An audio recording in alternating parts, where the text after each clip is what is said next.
granddaddy of them all, Best Picture. So there are 9 nominees this year. You can have anywhere up to 10. This year there are 9 nominees, but only a few have a real shot. So let's sort of dispatch with the ones that don't have much of a shot. The no-shot nominees this year are The Post and Darkest Hour. Now they both have serious subject matter, but their movies are just too kind of heavy-handed, old-fashioned, maybe even stodgy. They don't have a prayer. It was an honor just to be nominated for them, and they're so honored. A couple of movies that have a very small shot, I'd say Phantom Thread and Call Me By Your Name. Both are they're critical hits. A lot of critics organizations named one or the other as a best film. I just think they're too kind of outside the mainstream enough for them to get recognized as Best Picture. Also on the outside looking in, this might be a surprise if you look at the number of nominations, I think, is a movie called Dunkirk. Now, Dunkirk has the second most nominations, 8 after the 12 of Shape of Water, but I don't think it really has a shot at Best Picture, primarily because it has no acting nominations. It's really a movie with a lot of technical prowess, and I just don't think it's going to win the hearts of Oscar voters. So now that we've dispensed of 5 of the top 9 nominees, I want to look at the ones that I think have real shots. These next 2 I consider contenders, not front runners, but contenders, and that's Lady Bird and Get Out. The reason those movies have such prowess and possibility as surprise Best Picture winners is they all won nominations in acting, directing, and screenplay. That's usually a really good sign. You throw in the Best Picture nominations, and those are really significant winners. Lady Bird, just a delight of a movie, a great movie about a mother-daughter, the tensions between a loving and sometimes not so loving mother-daughter relationship. And then Get Out is a brilliant horror comedy about ultimately race relations as potent subject matter as you can possibly have.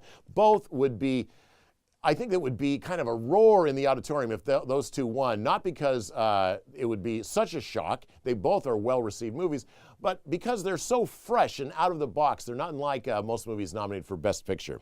But ultimately, I think it's going to come down to the front runners, and that's The Shape of Water and 3 Billboards Outside Ebbing, Missouri.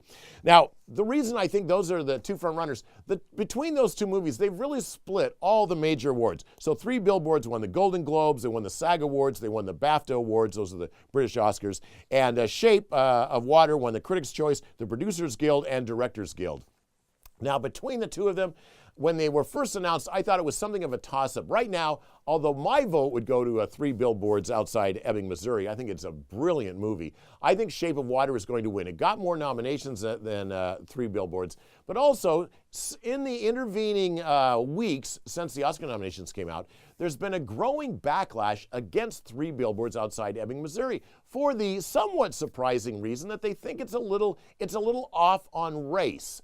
One of the key supporting actor nominees, actually, Sam Rockwell, is a racist cop who some see has kind of a redemptive arc in the story, and they feel like that's something of a tin ear. I personally don't buy that at all. I think he's just as confused and mixed up a character at the end of the movie as at the beginning. But some people are saying, that's not really. It's not really an accurate reflection of how we are thinking about race these days. So it's kind of an odd little backlash. I don't buy it, but I do acknowledge that. I do think that gives Get Out. If you like 3 Billboards but are not sure how they play the race card in that movie, you might opt for Get Out as maybe more on the spot movie about race relations.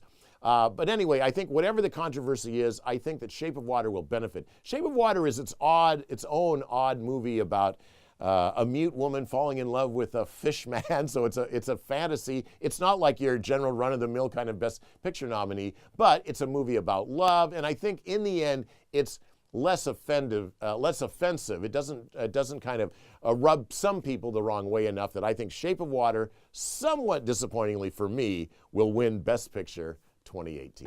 All of my movie reviews are brought to you by Red Wind Casino. See them here first on the KIRO Radio Facebook page and find all of them at mynorthwest.com.